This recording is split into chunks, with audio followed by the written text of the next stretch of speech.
Brea Retic is a global educator for Andis, a member of the Salon Centric It Takes a Pro team. She's a mother, a wife, a suite owner, and a philanthropist. Today, we're going to hear her story, how she got to where she is, and all the lessons that she learned along the way. Welcome back to the Hairdresser Strong Show. My name is Robert Hughes, and I am your host. And today, I'm with Brea Retic. How you doing today, Brea? I'm doing well. How are you? So excited to be here with you today. I am too. I'm good. Thank you for asking. So, for all the people listening and watching, we had a chance to meet Brea at Beauty Gives Back, and we had did a little mini interview asking, why you're there, and I got to hear a little bit about your story. And from what I heard, I loved the way you talked about the industry, and I found you certain people speak a certain way that moves. And so I'm excited to have you on the show today to share your story. So thank you so much. No problem. I'm excited to be here. Awesome. Okay, so why don't we just like jump right in and find out did you do an apprenticeship? Did you go to school? How'd you break into the industry? I went to school. The barber college I went to was called Roffler Moeller Hairstyling College, located here in Marietta, Georgia. I kind of got into it. Not this was kind of like a backup plan for me. I'm originally from Indianapolis, Indiana, and I moved. I had lost my job there, and because of the recession that was happening back in 2009. And when I lost my job, I was talking to one of my friends, and she was like, "Why don't you go to barber school? Like, you know what I'm saying? Like, why don't you go to barber school?" So I was like, you know what, this may be a good idea. Had never picked up a pair of clippers before that. Always loved the camaraderie in a barber shop when I would take my son. At that time, he was 6. And so I would just love the camaraderie at the barbershop. So I always was like, okay, this may be something. So I ended up moving down to Atlanta actually. And then I signed up for barber school and absolutely just fell in love with it. Realizing very quickly, if I wanted to build up a clientele, I'm going to actually have to take this a little seriously, right? So I went to barber school full time, and it was a blessing for me to be able to go full time because a lot of people don't get the opportunity to go full time. A lot of people are working and going to barber school because they have families and whatnot. At that time, I was living with my grandmother, and so she was like, the only bill you have to pay is just like this water bill, which is like $50. You know what I'm saying? And then she was like, you just focus on school. So that for me was a huge blessing, being a full time mom, and at that time, and so went to school, started in August of 2009, graduated of October 2010. I started working in a barber shop though, I say around like the end of August. I would go in after I would leave school. And the owner at the time, I wouldn't suggest this for people, but the owner at the time, he would allow me to cut, because at that time, after 5 o'clock, we know state board is not coming by. Just being honest, right? we know state board is not coming in the shop after 5 o'clock. So he was like, "Hey, you can come in, just make sure it's after 5." And I would go to the barbershop from about 5 to 9, some days. And once I did graduate, then I started working in that barbershop full time. So yeah, that's how I got started in the industry. Yeah, Nice, nice. yeah. So at the shop you were at, did they do uh, any sort of like training, or they just kind of gave you a client and said go for it? they gave me a client and said go for it. Oh, I wish I could show pictures, but when I first started out, my haircuts were terrible, terrible. And that's why I tell my, like, people that I mentor and things like that, practice makes permanent. And so what you continue to do is what you're going to, that's what is going to end up showing up. Right. And so I just continue just to practice. I was constantly always like on YouTube. I was really big on YouTube because the barbers that I would see on Instagram, this is before Instagram is like how it is now. We talking 2009, 2010, y'all. So, it's a little different than how it looks now. And so some of these barbers, which that I looked up to, I would really just study their work. I was like obsessed with it, right? Because it's like I see these different techniques. And so I was constantly like at hair shows. I was constantly on, like I said, on YouTube, constantly just watching, getting different techniques. So yeah, they just kind of threw me in there. I remember one time which is actually my best haircut now, which is a ball fade. Before it took me over like an hour and a half, I think, on my first ball fade in a barbershop. I'm grateful that the client was very, very patient with me, but it took me a while, like, because I would just continually put lines in the head and just continue to put lines in the head, didn't understand exactly how to get them out at the time. But it was an amazing learning experience. But yeah, they kind of just threw me in there. So yeah. That's funny. So there are a lot of students I talk to that they just want to like get with they just want to be behind the chair with a client in front of them. And Hmm. a lot of salon owners are like, well, they gotta work on it, I gotta see them work on people, do some models or something first. Or so is it just to kind of bridge the two, is Hmm. it like that in barber shops, or is it pretty standard to like go ahead and jump on in? Like what is a standard practice to your knowledge? Well, to my knowledge, also that shop that I started in, I did not leave up until about 4 years ago. So I was there. I was at that shop that whole time, and I also became the manager of that shop. I had a staff of 12, so I would also hire and fire, fortunately. But I would also hire, and so something that we did do, I do think the culture of a barbershop may be a little different. Than in a beauty salon. And I think the reason being is because I'm not really sure on why that is. I know that for with barbering, I'm just being transparent with barbers, we don't we're not like, hey, you need to cut a model first to be able to cut here. That wasn't really what we did. It was like, show me some pictures of your work. If I can see that you know pretty much the basics, me being the manager there, I would help them though. If they had, we would let the client know though. We were not throw the client in there. I think it's more of us not Oh, throwing the client, what I'm saying, with someone who, what I mean, that may not have their license, because of course, that can get some backlash with that, different things like that. So we would inform the client like, hey, if they were open to it. If they weren't, then, they would maybe go someone that's a little bit more seasoned. But I definitely feel like it's a little different in the beauty salon compared to the barbershop. Because we would, if I could see the potential, and a lot of times I did, I was like, oh, that's just a minor, what I'm saying? This is just literally you taking the two and opening the two to get that line out. You know what I mean? Little simple things compared to doing a whole full head of highlights. You know what I'm saying? Working with right, right. chemicals. So I definitely feel like it is a little different. Compared to the beauty salon bringing somebody in, and then a barbershop bringing somebody in. Did I Totally. answer that? Okay. Yeah, that's great. Okay. Okay. So, all right, so you said that you worked there a long time, Hmm. and you managed a salon. Like, one, did you Hmm. have ambitions in business? Did you just kind of get offered? Did you ask for the management position? Like, how did that happen? So that happened because we had the manager that was there before. He ended up going to another shop. I definitely felt like it was really just the work ethic. I think that the owner saw, because the owner asked me that I want to become a manager there. And I definitely feel like that's huge. Even though it's a barber shop and I was booth rent, you just never know who's watching. You never know the opportunities that may come from that.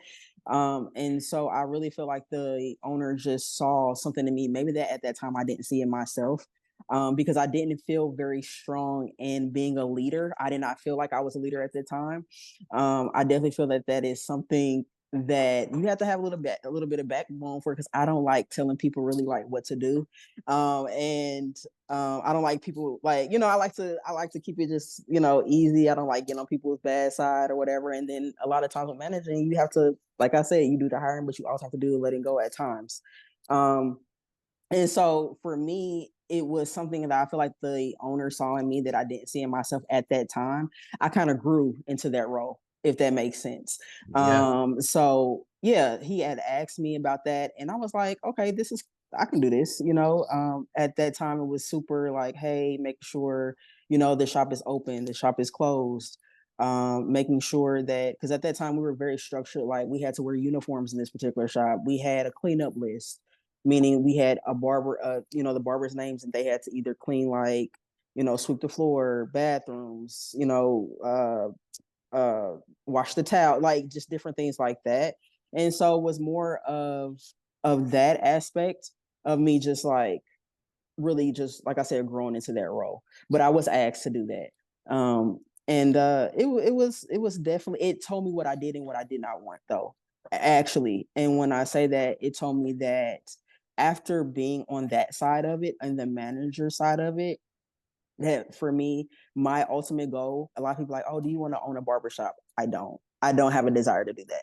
And but that's for me. You know what I'm saying? A lot of people, they love, owning a barbershop and different things like that. I think for me though, I learned what it is that I wanted to do and what it is that I didn't want to do long term as well. Okay, so that's good. So what one question that I know one of our our Cosmos students or newer stylists is probably asking, did you get paid for being the manager? I did get paid because I didn't have to pay booth rent. Oh, nice. So yeah, That's a so pretty good that deal. was, yeah, it was great. I can't lie, man. It was great. Everything I didn't have to pay booth rent, so everything I was making I was taking home. So Nice. that was a Okay. blessing. Yeah, it did not Okay. start off that way. He was like, at first I only had to pay 50% of my booth rent, and then we worked it to where I didn't have to pay anything. So yeah, so Nice. that was definitely a benefit from it. I have to say. Okay, cool. So you got the experience and you got a financial incentive. So Yes. so the experience, these things you knew you didn't want to do and knew you did. So can you Mhm. elaborate on that? Like what did that help you? Oh, and the other thing is how long were you a At manager the for? at that time, I was there. I got there in 2010. I became a manager in 2014. So 14, 2004. I left there 4 years ago. What was that? 2020. Yeah. So from All right. 2014 to 2020. So 6 years. Yeah. So you had some serious managerial experience right there. Okay, so what did Yes. that teach you that you liked or didn't like? What I love about the barbershop again is the camaraderie. What I don't like is I felt like I was doing more of babysitting later on. Um, when I first started, it was really cool because I feel like you have a team, and we had meetings, and so they knew the guidelines, right? And so this is what you have to do. Very simple stuff, right? But then also people are going to want to go against the grain. And I think sometimes it's also a little harder sometimes because these people are also your friends, Right. right? Right. You built these relationships with these people outside of work. I hang out with some of these people. So you have to draw a line sometimes, right? And sometimes you have to tell your friends like, hey bro, like why are you not paying your booth rent? What's going on? You know what I'm saying? So sometimes I'm getting on them about stuff like that. And then also you hire people and then they just leave, right? Because when you're in a barber shop, you're paying booth rent. That particular barber is paying booth rent. They could choose to not pay their booth rent that week, leave, and you kind of just to be honest, SOL, right? So, I thought for myself, I was like, and then I moved to a suite and I'm like, hey, and when you're in a suite, you're under a contract, right? People with suites, they're a little bit more serious. You have to, when you're in a suite, it's like you already have that clientele. So for me, like I said, the long-term goal is for me to own my own salon suites over me owning a barbershop. I just felt like the things I was dealing with as a manager at the barbershop, as an owner, I would not want to deal with some of those things. Whereas too with the suite, being in the suite, like I said, you have the person usually has clientele. They're signing an actual contract as far as them being there for a year or more. You build a team as far as like maintenance and different things like that. They could just like send an email. That's how ours work. So it was like for me, I'm like, okay, I love the camaraderie. I love this over here. But then at the same time, I felt like I was really outgrowing over here because now I started getting brand deals. And then when I started getting brand deals, I can't do a live with 12 people behind me, right? I can't do certain things, talk about products, and when I'm inside of a barbershop, the noise, the different things like that. Whereas to now, it was like I felt like somewhat like a shark in a fish tank. It was like I was outgrowing that space. And so when the brand deals and different things started happening, I was like, yeah, it just started to be like, I just wasn't enjoying going to the barbershop anymore. And so that's why I ended up moving over now into the suite side. So yeah, so that was a little bit on how that happened for myself. Gotcha. Well, I feel like I'm not gonna derail too much of our conversation because I kind of want to go into I'd love to dig into this like, what I guess I'm just gonna do it. Yeah. Why does a suite, in your opinion, Hmm. seem to like because in my head, and I've never worked in a booth rental situation. I mean, I shouldn't say that. I work in an independent, like a bunch of independent stylists working together, and it's challenging, and so like I feel you on that one. Right. And they're like my coworkers, and now I'm a manager, and like that's tough, Yeah. That's tough. Yeah. And because like I'm just trying to do a good job, and I'm trying to make sure that the customer experience is solid across the board. And our biggest issue is that, different people kind of start slacking in different areas. And after a while, the customer experience for everybody falls apart because, like, if one person's doing one thing, another person's doing another thing, they're like, oh, that's not that big a deal. Oh, that's not that big a deal. Or I did this because of this. Doesn't that make sense to you? And it's like, there are rules, they're black and white. Yeah, Right? no, and that's something that literally, like, I think that's another thing too. You're dealing with different personalities, and I feel like for me, I look at this as a career. I don't look at this as a hustle, right? And so I move that way. You know what I mean? In my work and in my daily, like I'm getting there 7 a.m. You're every 30 minutes. It's like, clockwork. And you have people in there, they just, this is just, this is just a hustle. This is for me to make quick money. And so it's totally different. We're on two totally different levels, right? And I'm not saying I'm not better than anybody because not that when I say levels, I'm just saying like, I'm looking at it from, like I said, a career perspective. I'm filing my taxes, right? Because when COVID happened, I am gonna say that when COVID happened, a lot of barbers really saw what that was like. Are you really taking it seriously? Because I was grateful that I was able to get unemployment, but I also filed my taxes. Do you get what I'm saying? It's Yeah. like we people like they be like, oh, just the cash and doing it underneath the table and stuff. But it's like, no, set yourself up for success. So it's just like you're right. It'd be like sometimes it's just like two totally different mind frames sometimes, and just how people look at it, and how they move in their business. And you can definitely clash sometimes. Because sometimes I feel like you want more for them sometimes than people want for themselves. You know what I mean? 1,000%. So it's like, it's like I'm trying to help you as the man. You know what I mean? I'm trying to put you on to, I guess you could say I'm trying to put you on game, but it's like, you have to want that too, and you can't make somebody want that for themselves. So, but yeah, so I Totally. completely agree with you on that. Yeah. So I have a question though. What do you think? And I don't know the answer to this, but like, do the walls really make that big of a difference? I guess is kind of where I'm going with that. Like at the end of my point that I'm trying to get to. I don't think I'm like articulate. I'm not going to be able to articulate it as good, but like comparing like booth rental to suites, like do the Mhm. walls that separate make that big of a difference? Like in terms of like what you'd have to deal with as that business owner.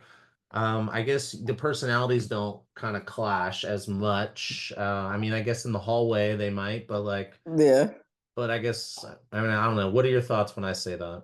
Um, for me, are the walls that big of a difference? Yes, the walls Yeah. are that big of a difference. I'm gonna say that because it's like in my suite, I have a lot of the energy, right? So what I have in my suite in my space is different than what my neighbor may have in their space. You know what I'm saying?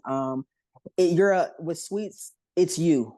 It's all of you. It's your personality. You're designing it the way that you want to, right? You're doing all of that. So it is very different.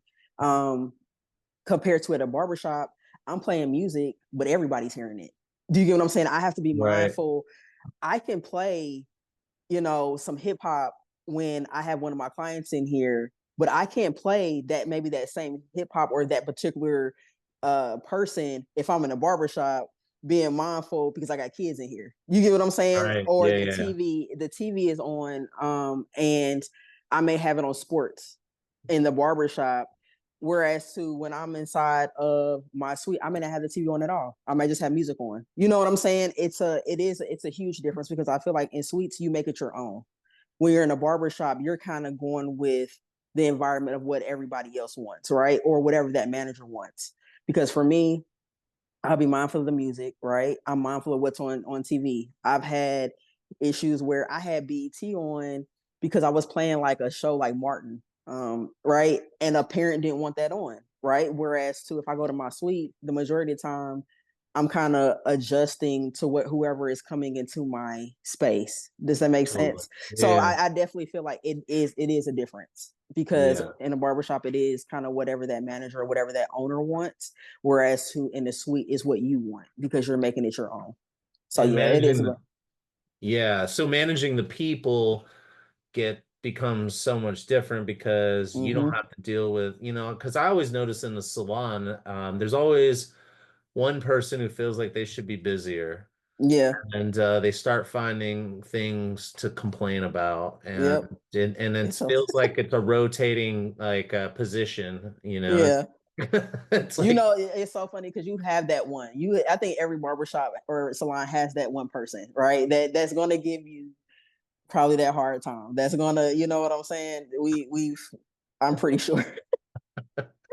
okay. All right. So let's go now. Let's go over to you said that you started getting brand deals. So tell us Yes. about like, well, that it sounds like based on your story, and correct me if I'm wrong, that you started getting brand deals while you were managing the barbershop. Can you Yes. tell us a little bit about like what that was like, how that Sure. happened, etc.?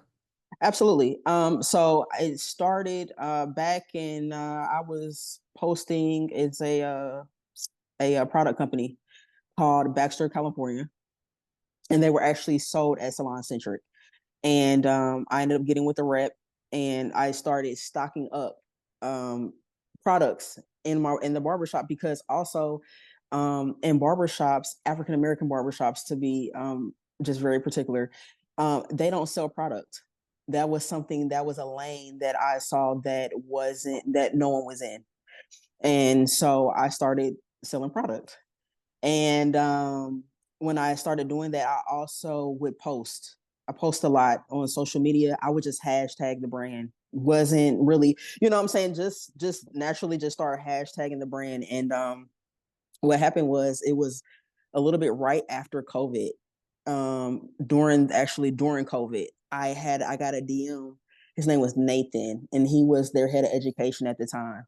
And he reached out to me. He was like, "Oh my God, I love the fact like you are using these products on all different types of hair.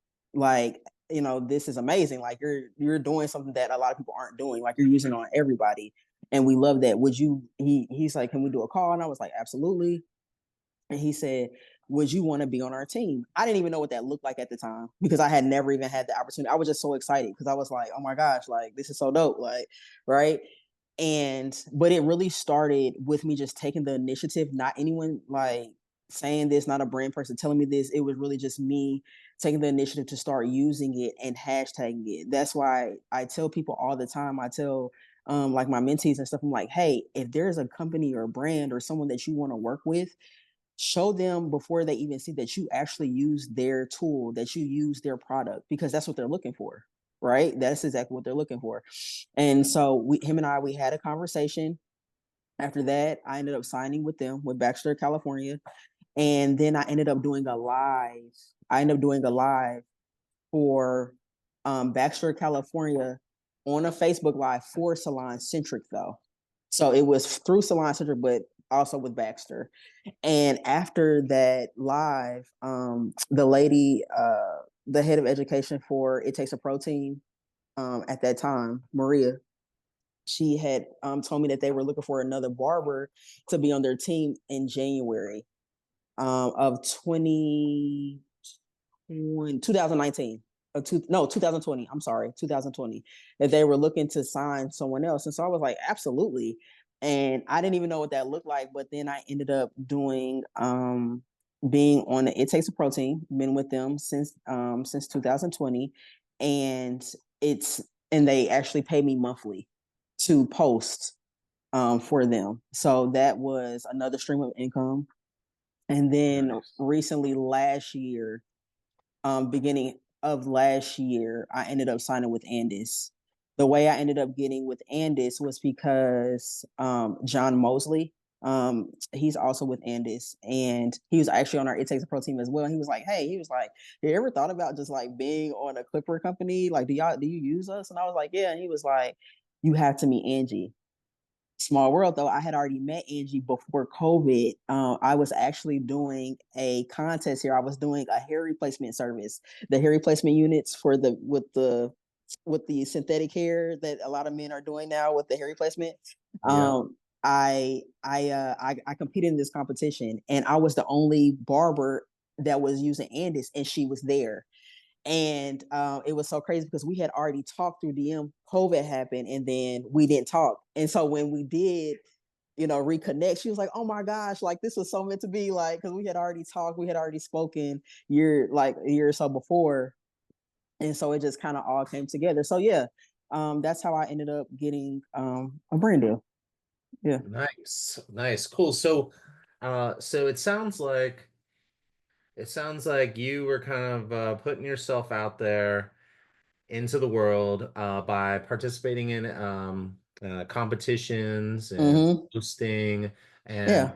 and being in places and then reconnecting with people. I love that. When that's a part of the story, I get so excited because I feel like that's part of most stories, but they doesn't always Mm-hmm. come out so explicit. So that's awesome. What if a person who is listening or watching is thinking, well, I love this, and it's like I hear a lot of people, and especially in school, being like, I want to go straight into a suite after Mm-hmm. school. My typical advice is, I don't think that's a good idea. What do you It's think? not. Okay, I agree. I completely agree with you. That is not a good idea. and can you I tell us why? and I'm going to say that because if you are in the salon suites, there is no walk-in traffic. When you go to either a salon or if you go to a barbershop, a lot of them they will do commission. That's a fine line too, because commission, depending on how much they're taking, right? That could, that can be a little, because I did commission for a little bit, and I didn't like it because I feel like they were taking a nice bit when I first started. So I kind of would have rather just do the cap. You're paying 150 a week. This is what it is. It's not based off of what you're bringing in, because let's say, hey, this particular day you may have a great week. You bring in over 100 clients. You paying way more than what that booth rent is, right? And so I would definitely say yes. Go to a barbershop. Definitely build up your clientele first. Get your clientele, and then go to a suite. You're taking a huge risk, I think, when you go to a suite if you don't have clientele, because also a lot of suites you're signing contracts, and therefore if you try to leave, you know what I mean? You may not be able to, or maybe like something with that, and maybe a little harder for you just to be able just to leave like that. And so I would definitely say, please, please, please, definitely go to a salon first. Definitely go to a barbershop first. Definitely build up that clientele first, and then, and make sure that that's solid. Make sure that you are booked up. Like, do not make that transition until you are. I'm talking about so booked up, like now you're having to raise your prices so that you're losing people, right? Because a lot of times we'll think like, oh, but no one likes change, including clients. I could move across the street. Really, I literally could move like I could move across the street and somebody won't come for the simple fact of they like the camaraderie over here, or they like the fact, or people are very with change. People don't like change. So no matter where you go, you're gonna probably lose somebody. And I'm just being honest, you're right. And so definitely, definitely, definitely I'm gonna say definitely go to a barbershop or a salon first before going to a suite. So yeah, based on my understanding, there you're gonna lose like 20 to 40% Yeah. on average, and that's just from talking to people. That's not like, maybe there's an actual number, harder Mm-hmm. number than that. I was talking to someone, they're like, well, I kept 90%. I was like, I don't think that we should like advise anyone Yeah. on 90. I think 80% retention is high, but like I would say prepare to lose at minimum 20, 25%. Uh, Minimum. and I moved one block and I lost Yeah. 20% of my clients. See, One block. one block. You know what I One. mean? Exactly. A That's not even that walking far. block, not a Yes. big New York block, like Yes. like a tiny little block. Yep. People do So not like change, and it will be for some of the smallest reasons. But yeah, for sure. I say, if possible, go to a suite. I mean, not a suite. Go to a salon first or a barbershop yeah. first. So I love how you said though, go to, when you get to the shop or the salon, make sure that you're so busy that Mm-hmm. in order to bring in more people, you have to raise your prices. Mm-hmm. Some people fall off and make room for new people. And Mm-hmm. that is the earliest you should be uh going independent. And I think I love that. I've never heard anyone say that. And that's like such a good, nice. I'm gonna steal that. I'm gonna totally use that the Yeah. next time I talk to students. Please, And I'll be please like, do. and actually I'm gonna say you said it, so they can go check you out. Yeah, for sure. I appreciate it. Okay, so all right, so this is good. So in the intro, we introduced you as a mother, a wife, and a philanthropist on top Mhm. of these things that we've talked about. And so, would you tell us like how many children do you have? Anything about that you would like to share? And then and also anything about yourself that whatever you're interested open to share. And then I would like to talk about what type of philanthropy you do and how you got into that. Yeah, for sure. I want to share. I'm 37. But my son, he's now 21. I had my son when I was 16. I'm saying this because a lot of times it's just we have a lot of single moms. We have a lot of moms out here in this career, and I'm sharing that because anything you want, you can have it.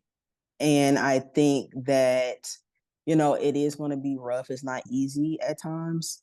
I did marry my wife. We got married last year, February 15th. So Congratulations. thank you. Thank you. And so she has 2 kids. So I have 2 bonus babies. So total, I have 3 children. If you want to count my dog as because dogs are kids, right? But I have a dog as well. Um, but yeah, so I'm a mom, and I definitely and a wife and a friend, and just everything. But I have to say balance. All right, balance is definitely key in this industry. um and just being very intentional. I think I'm really big on self-care, really big on spending time with family. Because sometimes we get so caught up in especially in the beginning, we're grinding, right? We're trying to build that clientele. We're building all that up. And so I felt like in the beginning, I missed out on a lot. My son, his name is Jeremiah.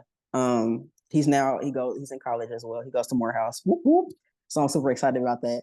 But he's a senior at Morehouse now, and he's doing amazing. But something that I do feel like it's like in the beginning while I was grinding, while I'm trying to build the career, I did miss out on some things.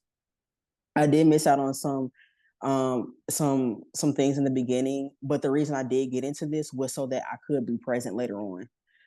In the beginning, it was a sacrifice, a little bit. Not even a little bit. It was a sacrifice. It's not little, nothing little about it. It was definitely a sacrifice, and I thank God for my village. My family that definitely helped me to get to where I am today.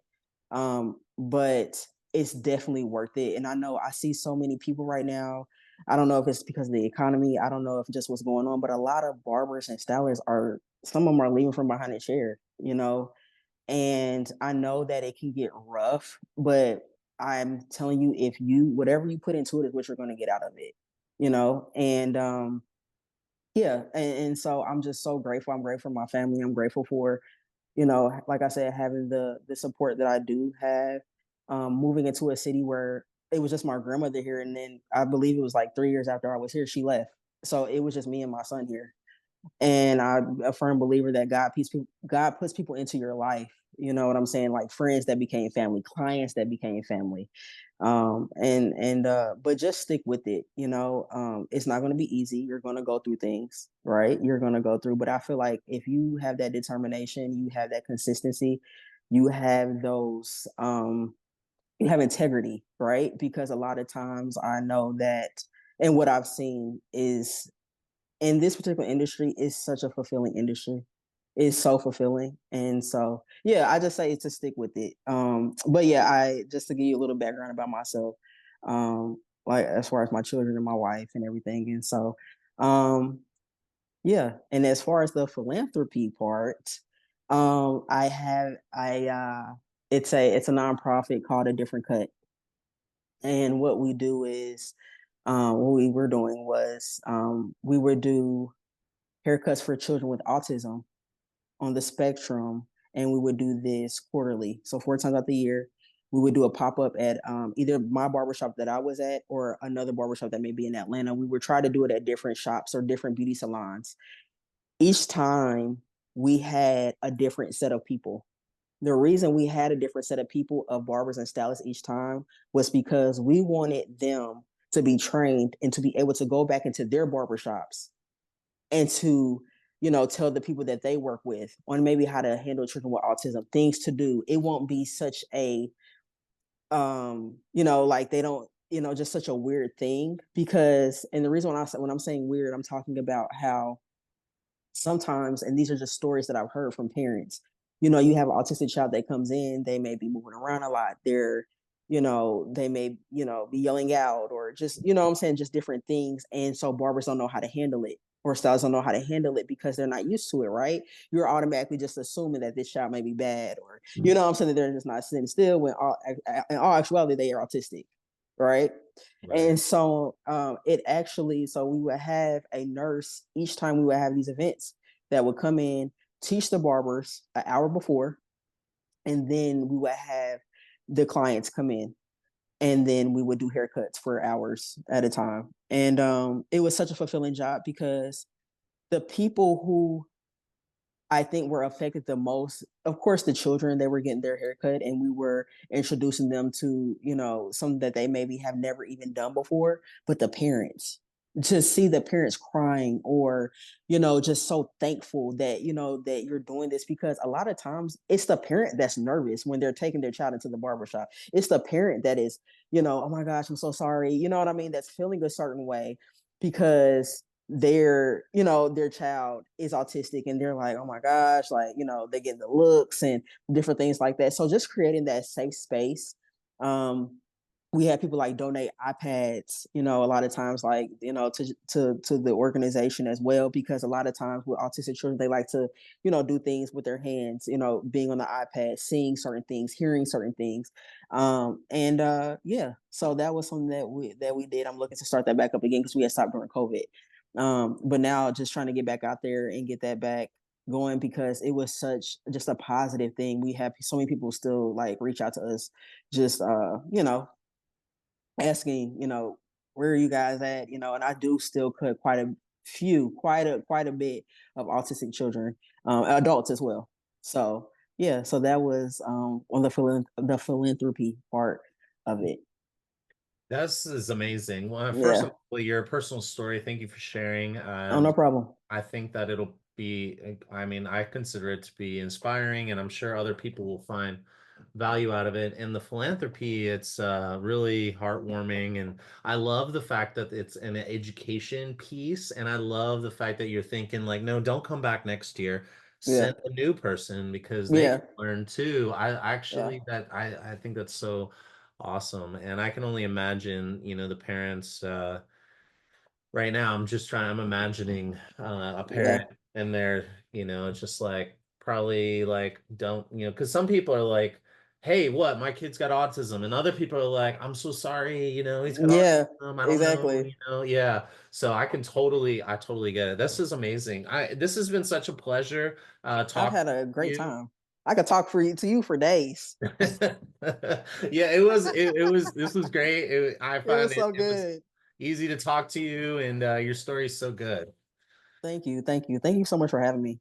Absolutely. Well, I think is there any I mean, I feel like there's so many golden nuggets of valuable inspirational pieces of information, but just to like as we sign off, is there any like um burning thing in your mind you want to share, or last pieces of advice to anybody who's out there thinking of like going out on their own, becoming a manager, getting into brands, or starting a nonprofit, or finding challenges with balance? You don't have to speak to everybody, but whatever kind of sign off, last words. One thing is definitely practice makes permanent. Um, and also like if you have a goal or a vision that you cannot stop thinking about, I don't know what that may be. Go after it because it is attainable. Anything you think about that you want, you can have that. And I am a firm believer in that. And you don't know how you're going to get it. You don't know when that opportunity is going to get it, but always move. And when I tell you this, you never know who's watching. And that is very true. Always move with integrity. Always move with character, good character, because you just never know who's watching you. And I'm saying that because of brand deals. I'm saying that because of opportunities. I would have never thought that this would be my life. Like when I first signed up to go to hair school in 2009, what I'm living right now, you see like little, like, oh, okay, yeah, I want to do that. Like you'll say it and like, oh, that'd be cool, like, hey, like I was going to all the hair shows. I'm like, yo, I would love to be an educator one day. I'm saying it and I'm like, yes, I want to do it.